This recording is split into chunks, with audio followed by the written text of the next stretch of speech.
Good morning students, welcome back. आज हम forms of money पढ़ने वाले हैं। प्रीवियस क्लास में मैंने आपको बताया था मनी क्या है। मनी जो है द मीडियम ऑफ एक्सचेंज, हम इसको यूज़ करते हैं। इसके बेनिफिट्स क्या है कि भाई हमने जो है मनी सिस्टम को अपनाया है, बैटर सिस्टम क्या था, इसके ड्रॉबैक्स जो है वो हमने लास्ट टाइम देखे थे। आज जो हम देखने वाले हैं फॉर्म्स ऑफ मनी देखने वाले हैं। There are 4 type of money, ठीक है। First is trade money, second is fiduciary money, full bodied और क्रेडिट। 4 तरह की मनी हम देखेंगे। देयर आर 4 टाइप, ठीक है। बेसिकली इनको 2 पार्ट्स में आपकी बुक में डिवाइड किया है, बट हाँ ये इंडिविजुअली पढ़े हो तो 4 ही होती है, ठीक है। तो what is paid money? Paid money refers to that money which is issued by order authority of the government. Government जिसको अथॉरिटी देती है, इशू भी वही करती है, वो होती है हमारी paid money. It include all note and coins with the people in a country are legally bounded to accept a medium of exchange. हम जो है लीगली बाउंडेड है हमारे नोट और सिक्कों को एक्सेप्ट करने के लिए, as a medium of exchange accept करने के लिए, तो वो होती है हमारी पेड मनी। बेसिकली आप ये कहेंगे कि पेड मनी जो है वो आपकी रोजमर्रा की जिंदगी में जो आप देख रहे हैं वही हमारी पेड मनी है। What is paid money? Paid money जो है लीगल होती है, कॉमनली एक्सेप्टेड की जा सकती है मीडियम ऑफ एक्सचेंज के लिए, गवर्नमेंट इसको इशू करती है, ऑथराइज्ड होती है, इसमें आप कोई भी इनकार नहीं कर सकते। जैसे अभी आपके बीच में केस आया था, जो 10 के सिक्के थे वो लोग लेने से मना कर रहे थे कि ये नकली है। दिस इज नॉट पॉसिबल, किसी भी तरीके से ये पॉसिबल नहीं है। अगर गवर्नमेंट ने उसको ऑथराइज किया है तो वो आपको लेना है। कोई कह रहा है इसमें 10 लाइन है, कोई कह रहा है 15 लाइन है, इसलिए नहीं लेंगे, तो वो सब चीज़ें बहुत फालतू की बातें हैं। बिकॉज ये तो फाइनेंस डिपार्टमेंट छापता है, इसमें कोई कमी पेशी हो ही नहीं सकती है। बहुत मुश्किल से ये चीज़ें जो है सोच समझ कर छापी जाती है, ठीक है। तो हम बाउंडेड होते हैं इसको एक्सेप्ट करने के लिए। Fiduciary money is that money which is accepted as a medium of exchange because of trust in between payer and pay. Trust के बिहाफ पर जिस मनी को आप यूज करते हैं, this is fiduciary money. Fiduciary money जैसे आप check ले सकते हैं, चेक को हम चेक में क्या रहता है, एक अमाउंट डालकर साइन करके वो दे देता है, फिर वो सेल्फ का होता है, हमको कैश अमाउंट मिल जाता है, अकाउंट पे का होता है तो अकाउंट में पे हो जाता है। तो उसका सीन क्या रहता है, ये आप ट्रस्ट के बिहाफ पर लेते हैं। जो आज आप कर रहे हैं ना ऑनलाइन पे, वो भी आप ट्रस्ट के बिहाफ पर ही कर रहे हैं। कहाँ से पैसा कहाँ जा रहा है, किस थ्रू जा रहा है, हमको एक सिर्फ एक अंदाजा पता है कि ऐसा ऐसा ऐसा होता है, आपको एक क्लियर विजन पता है, बट आपका पैसा कैसे कहाँ गया उसके बारे में आपको कोई नॉलेज नहीं होती। तो हम ट्रस्ट के बिहाफ पे जिस मनी को यूज करते हैं, मीडियम ऑफ एक्सचेंज के लिए यूज करते हैं, वो हमारा फिड्यूशियरी मनी है। तो difference between paid money and fiduciary money में ये होता है कि एक ट्रस्ट के बिहाफ पे होती है, दूसरा बाउंडेशन ऑफ गवर्नमेंट होती है, ठीक है। फुल बॉडीड और क्रेडिट मनी क्या होती है ये हम देखते हैं। Full bodied money refers to money in terms of coins whose commodity value is equal to the money value of as when these are issued। जो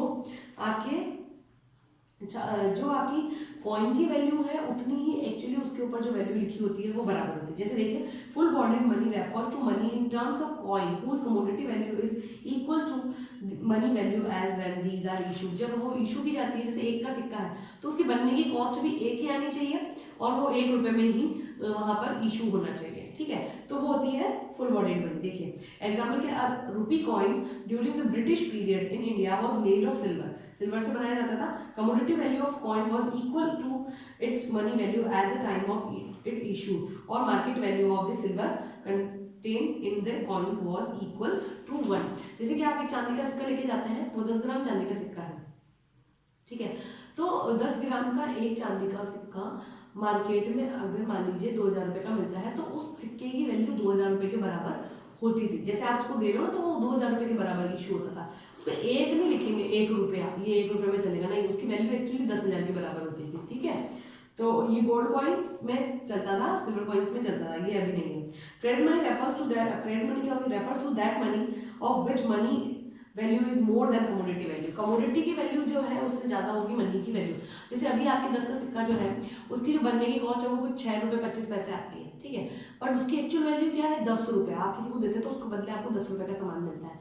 तो ये होता है हमारा क्रेडिट मनी। तो 4 तरह की मनी, फॉर्म्स ऑफ मनी हमने देखी है, paid money, fiduciary money, full bodied money और क्रेडिट मनी, ठीक है। इन चारों तरह की मनी में आपको कोई प्रॉब्लम आती है तो आप पूछ सकते हैं, ये इंपॉर्टेंट है। एक बार फिर से रिमाइंड कर लें ताकि आपको कोई कंफ्यूजन ना रहे। पेड मनी जो वो मनी है जो आपके गवर्नमेंट ऑथराइज करती है, इशूड होती है, जिसके लिए हम बाउंडेड होते हैं कि हमको ये एक्सेप्ट करनी है as a medium of exchange, हमको एक्सेप्ट करनी कंपलसरी है, ठीक है। फिर फिड्यूशियरी मनी क्या होगी स्टूडेंट? फिड्यूशियरी मनी वो होगी जो आप ट्रस्ट के बिहाफ पे, पेयर और पेई के बीच में ट्रस्ट के बिहाफ पे काम करती है, जैसे चेक्स हो गए, आप इनके जो है इस तरीके से नोट कर लें, जैसे कि यहाँ पर है पेड मनी, फिड्यूशियरी, ठीक है, फिर आपके आगे फुल बॉर्डेड और क्रेडिट,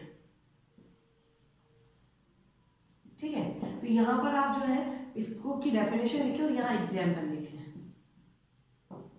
ठीक है। सेम चीज यहाँ पे आपको करनी है, डेफिनेशन एग्जाम्पल, यहाँ हम लिख देते हैं फॉर्म्स ऑफ मनी, ठीक है, और हम इसको डिवाइड कर देते हैं, ठीक है। यहाँ आप इसके बॉक्स बनाएंगे, डेफिनेशन लिखेंगे और यहाँ पर आप एग्जाम्पल लिखेंगे, ठीक है। यहाँ पर सेम टू सेम हमको करना है, यहाँ डेफिनेशन हो जाएगी और यहाँ आपके एग्जाम्पल्स हो जाएंगे, ठीक है। इससे क्या होगा, कॉमनली आपको पता चल जाएगा और इसका जो आप इसी तरीके से अगर आंसर देते हैं अपनी कॉपी में तो वो इंप्रेसिव भी लगेगा, मार्क्स आपको अच्छे मिलते हैं। फिर आप थोड़ा बहुत गलत लिख देते हो वो इग्नोरेबल हो जाता है। What is full paid money, जो गवर्नमेंट ऑथराइज करती है और बिहाफ हम जो है बाउंडेड होते हैं इसके लिए, एग्जाम्पल्स जो आपके नोट और कॉइन्स अभी चल रहे हैं। फिड्यूशियरी में क्या होता है, जो है ट्रस्ट के बिहाफ पे इस मनी को यूज किया जाता है, जैसे हम जो ऑनलाइन पे कर रहे हैं वो हो गया, या फिर हम चेक्स को यूज करते हैं, ठीक है। फुल बॉडेड में क्या होता है, जो आपकी मनी की वैल्यू है एक्चुअली फुल मनी जो आपकी सिक्के की वैल्यू है उसी के बराबर उसकी मनी वैल्यू भी होती है, ठीक है। जैसे सिल्वर कॉइन्स लिख सकते हैं हम यहाँ पे यूज कर सकते हैं। क्रेडिट मनी, जो उसमें आपकी जो नोट है सिक्का है उसकी वैल्यू अलग होगी और उसकी फुल जो मनी वैल्यू है वो डिफरेंट होगी, जिसमें हम आप एग्जांपल्स दे सकते हैं, जैसे आप आज का आपका 10 का जो कॉइन है वो इसमें इंक्लूडेड है, ठीक है। तो ये इस तरीके से जो है आप फॉर्म्स ऑफ मनी देंगे, इसी तरीके से आप एक डेफिनेशन और डायग्राम बनाएं ताकि आपको अच्छा लगे। और जो मतलब अगर ये इस तरीके के क्वेश्चन आते हैं तो इंप्रेसिव बनाने के लिए हम इस तरीके का कर सकते हैं, बिकॉज आगे के चैप्टर जो है वहाँ तो हमारे पास डायग्राम अवेलेबल है अपने क्वेश्चन को इंप्रेसिव बनाने के लिए, आंसर को इंप्रेसिव बनाने के लिए। या हमारे पास मनी और बैंकिंग में कोई भी चीज़ ऐसी नहीं होती जिसमें आप इंप्रेसिव बना सकते हो, उसके लिए आपको इसी तरीके से आपके जो है ये डायग्राम चार्ट्स और ये बनाकर ही जो है आप अपने आंसर को इम्प्रेसिव बना सकते हैं। इस तरीके से आप करें। अगर आपको लगता है नहीं समझ में आता है पूछिएगा। फॉर्म्स ऑफ मनी हमने आज पढ़ा है, आगे हम सप्लाई और सप्लाई के बारे में भी पढ़ेंगे, ठीक है। Thank you.